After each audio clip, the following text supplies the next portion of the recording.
Agreed.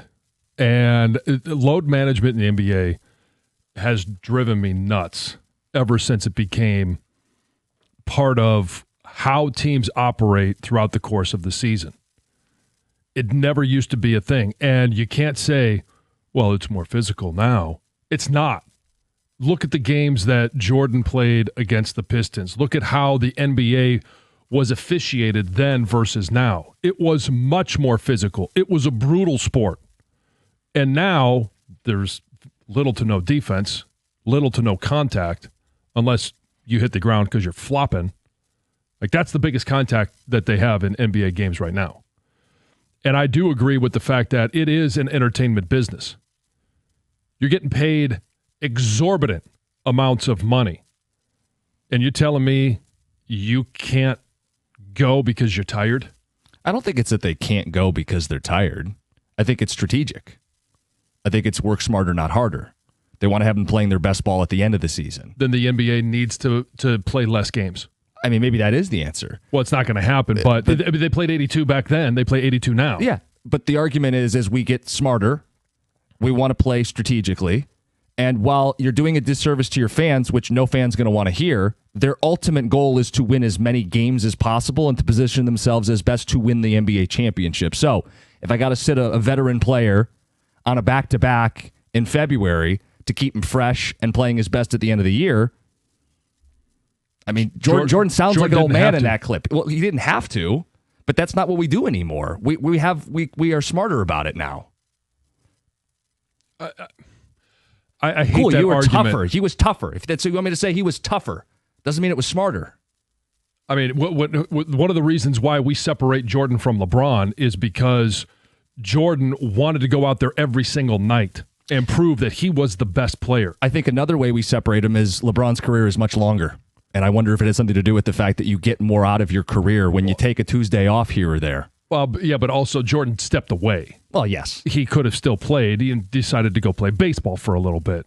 And the other part of this is not everybody's Jordan, not everybody's LeBron. Somebody else might need more maintenance to be their best in June. And as a fan, I get it. You bought tickets. It might be the only game you go to that year, or one of only 2 or 3 you go to that year. The team, unfortunately, has to prioritize their performance over your fun Tuesday. That's why we've seen load management. But he pointed out in some of this interview that the guy sitting in the 300 level that just worked his butt off to go to the game deserves me to be on the floor. Yeah.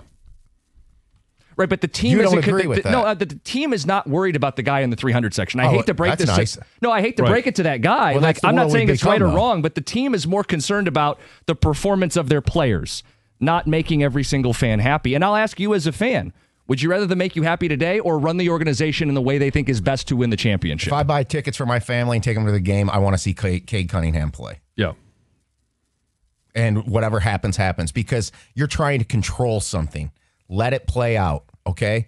Jordan's career played out. Ooh, he suffered a 65-game injury in 86. He still went out after that and did what he did for his entire career. Stop trying to control everything and just go out and compete. And whatever happens, happens. Yeah, and whatever happened to every time you go out there, you want to win that game. It feels like that's not the case anymore. We just want to win enough to get into the playoffs and then enough to win a championship. Flip a switch when you get there. Right. We're heading towards a collision course where you could make an argument here. If Indiana wasn't doing what they were doing, that Ohio State could rest players against Michigan because they want to protect things. That's the world you want to live in. I think this has hurt the NBA significantly.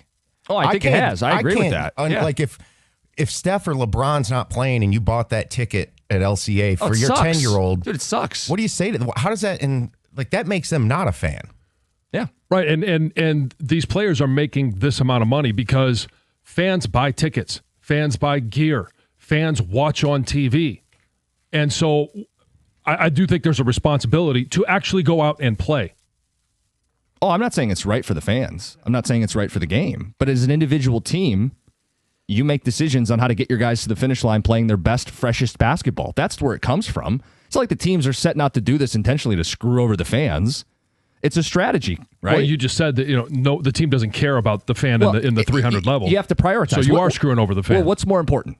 Steph Curry being his best at the end of the year or making a fan in Detroit where we don't even play happy? What should the Warriors prioritize? How about you train in the offseason and you train throughout the course of the season so that you can play in 82 games?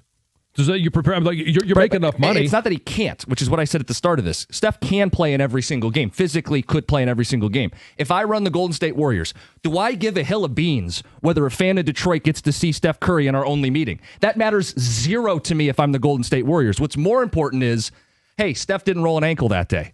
Hey, Steph, who played on a back-to-back, catches his wind and is even better for it down the stretch. Do you get what I'm saying? I'm not saying I like the practice, but I get why it exists. Okay, and I just disagree that's the mindset that they should have. You should put your players out there. They're making $50, $60, $70 million a year. And it's all the fans that are footing the bill and expecting them to go out there and play. If you show up at the stadium, at the arena, you want to see the best players and not show up and then all of a sudden, oh, well, Steph's not going today or LeBron's not going today. We got a bunch of people on hold. We'll play a little more of Michael Jordan. We'll get right to the phones next. It's 97.1.